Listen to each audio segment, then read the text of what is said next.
Guys, at the Airport Terminal 1 again. So susunduin natin yung client natin na sobrang smooth lang ang naging process. So papunta dito sa United Arab Emirates from Saudi Arabia. Tanungin natin siya kung kamusta ulit yung servisyo at kung ano ba yung mga na-experience niya at paghahanda niya paano makapunta dito sa United Arab Emirates. So let's go!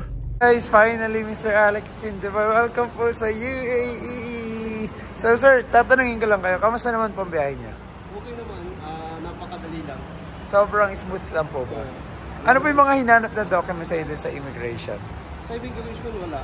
Kahit dun sa Saudi, wala, passport lang. Ah, passport lang po. Yung nagtanong lang, yung nag-check-in lang ako. Actually, hindi naman parang kinonfirm lang niya na may ticket ako pa uwi ng Pilipinas. Ah, okay. So, sa 1 to 10 po na rate, gano'n nyo po marirekomenda yung company po namin? 10 is the highest po. Halos nasa 10.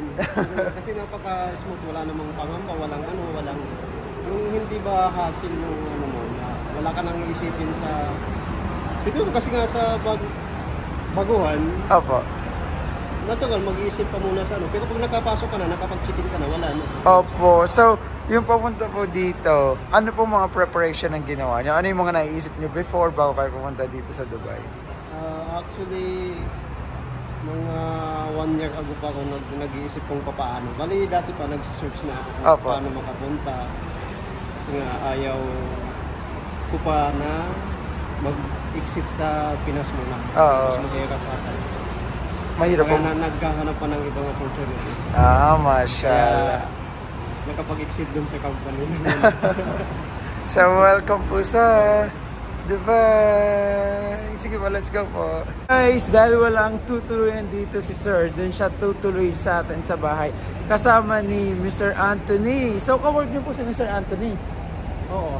Kaya pa lang kami ng work, ng profession po. Gano'n na, okay. Pero finally, nandito na sila pareho at magkakasama na dito sa Dubai. Mashallah, magkakasama para mag-jowa. Hindi, lang po sila pareho, sila lalaki. So, nakakatuwa lang kasi nandito na sila at same couple. Ba't hindi po pala kayo sabay pumunta dito? Dami pa kasi yung sa akin, nagkaroon pa ng mga negotiation. Nagkaroon. Hindi ako nabigyan agad ng final exit. Okay. So sa final exit talaga minsan nagkakatalo. Matagal po kayo sa Saudi Arabia? 4 years. 4 years this coming December.